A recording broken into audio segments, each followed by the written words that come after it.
আক্কাস আলীর এই চওড়া হাসি যেন দিন বদলের এক ছোট্ট গল্প। বয়স 50 পেরিয়েছে, পদ্মাপাড়ি জন্ম, বেড়ে ওঠাও এই প্রমত্তার স্রোতে।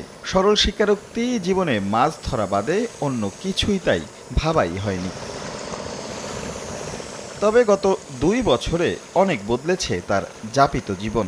একসময় দিনভর জাল ফেলে 1000 টাকা পকেটে তোলা দুষ্কর ছিল, এখন দিনের হিসেবটা 3, 4, কখনো 5000-এ। আমাকে লাভ হয়েছে। কি লাভ হয়েছে? লাভ হয়েছে, সব দিক দিয়ে লাভ হয়েছে। আমাকে লস হয়েছে, সব দিক দিয়ে ভালো লাভ হয়েছে।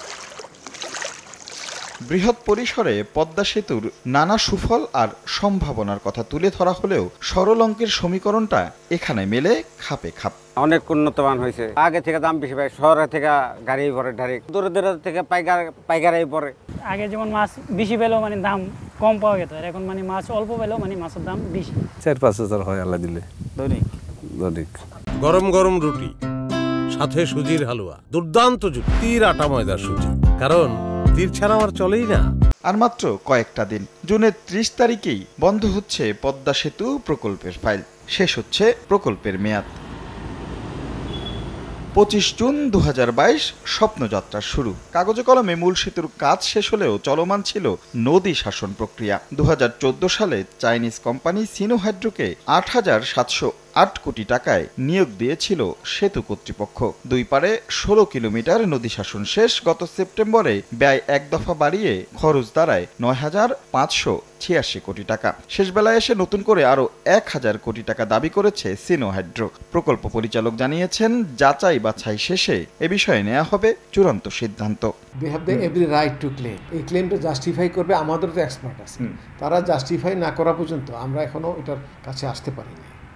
আমরা প্রজেক্ট যেহেতু শেষ, আমরা চেষ্টা করছি যে এই প্রজেক্ট সময়ের মধ্যে শেষ করার জন্য। এটা আবার আমার অথরিটিটা যেতে হতো, শুধু মন্ত্রী মহোদয় না, এটা পারচেজ কমিটিতে যাবে, মানে প্রাইম মিনিস্টারের কাছে।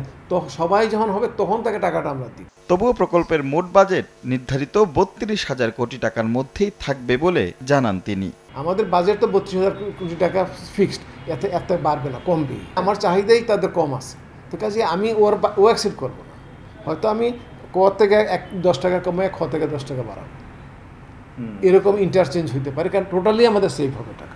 চোখের সামনে এমন পরিবর্তন দেখে দুপারের সাধারণের দাবি, পদ্মা ঘিরে সম্প্রসারিত হোক নদী শাসন প্রক্রিয়া।